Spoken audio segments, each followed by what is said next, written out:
రాజధాని అమరావతికి అనుబంధంగా విమానాశ్రయాలు, నౌకాశ్రయాలు, రైల్వే లైన్లు వంటి కీలకమైన మౌలిక వసతుల అభివృద్ధికే సీఆర్డీఏ పరిధిలో రాబోయే రోజుల్లో చేయబోయే భూ సమీకరణకు సంబంధించిన నిబంధనల్ని రాష్ట్ర ప్రభుత్వం విడుదల చేసింది. ఈ నిబంధనలు 217 చదరపు కిలోమీటర్ల పరిధిలోని రాజధాని అమరావతికి మినహా మిగతా సీఆర్డీఏ ప్రాంతం మొత్తానికి వర్తిస్తాయి. 2014లో ప్రకటించిన భూ సమీకరణ నిబంధనల్నే దాదాపుగా సీఆర్డీఏ ప్రాంతానికి వర్తింపజేస్తున్నారు. 28 గ్రామాల ప్రజలకు అమలు చేసిన ప్యాకేజీనే భవిష్యత్తులో భూ సమీకరణలో భూములిచ్చే రైతులకు దాదాపుగా వర్తింపజేయబోతున్నారు.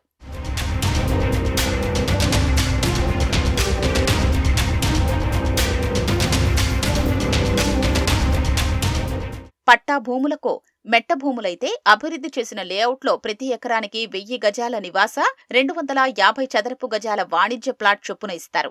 జరీబు భూములకు ప్రతి ఎకరానికి 1000 చదరపు గజాల రెసిడెన్షియల్, 450 చదరపు గజాల కమర్షియల్ స్థలాలు ఇస్తారు. వివిధ కేటగిరీల అసైన్డ్ భూములకు అభ్యంతరం లేని అభ్యంతరకర ప్రభుత్వ భూముల్ని ఆక్రమించుకుని సాగు చేసుకుంటున్న వారికి కేటగిరీల వారీగా వేర్వేరు ప్యాకేజీలు ప్రకటించారు. తొలి సంవత్సరం మెట్ట భూములకు ఎకరానికి 30,000, జరీబు భూములకు ఎకరానికి 50,000 చొప్పున కౌలు చెల్లిస్తారు. మరుసటి ఏడాది నుంచి ఏటా 10% చొప్పున కౌలు మొత్తం పెరుగుతుంది.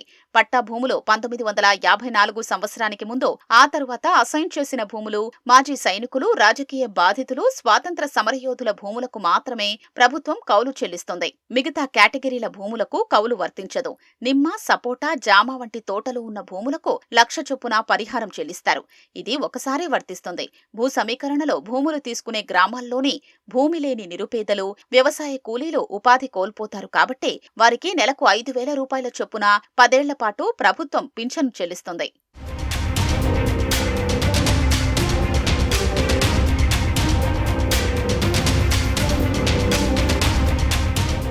భూముల్ని రెసిడెన్షియల్ కేటగిరీలోకి మార్చుకుని వీజీటీఎం, ఉడా లేదా సీఆర్డీఏ లేదా డీటీసీపీ అనుమతి లేకుండా వేసిన అనధికారిక లేఅవుట్లలోని స్థలాలకు 65% గాని, గరిష్టంగా 500 గజాలు గాని పరిహారంగా ఇస్తారు.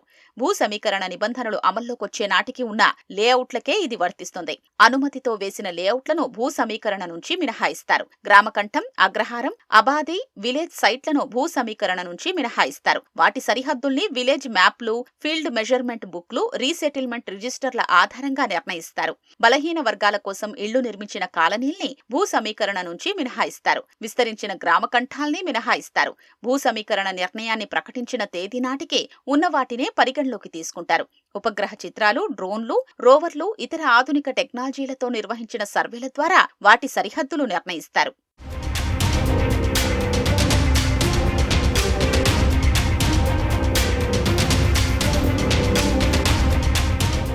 భూ సమీకరణలో భూములిచ్చే రైతులు ప్రస్తుతం వ్యవసాయం చేస్తూ పట్టాదారు పాసు పుస్తకం, టైటిల్ డీడ్ ఉంటే కుటుంబానికి గరిష్టంగా 1,50,000 వరకు వ్యవసాయ రుణాన్ని మాఫీ చేస్తారు.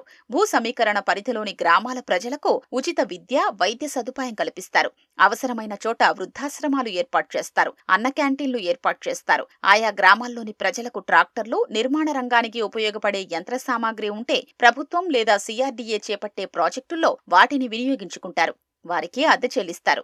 ప్రైవేటు భూముల్లోని టేకు చెట్లు నరికి విక్రయించుకునేందుకు ట్రాన్సిట్ పర్మిషన్ జారీ చేస్తారు. డ్రాఫ్ట్ నోటిఫికేషన్ వెలువడే నాటికే పంటలు ఉంటే ఫలసాయం తీసుకునేందుకు అనుమతిస్తారు.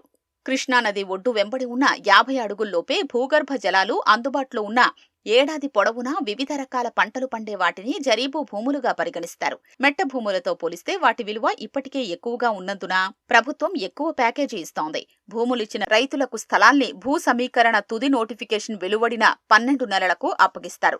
వాటిలో రహదారులు, విద్యుత్ లైన్లు, వీధి దీపాలు, తాగునీరు, మురుగునీరు, వర్షపు నీటి పారుదల వ్యవస్థలు, టెలికమ్యూనికేషన్ లైన్ల ఏర్పాటు, పార్కులు, ఆట స్థలాల అభివృద్ధి, మొక్కలు పెంచడం వంటి పనులన్నీ పూర్తి చేసేందుకు 3 ఏళ్ల సమయం పడుతుంది.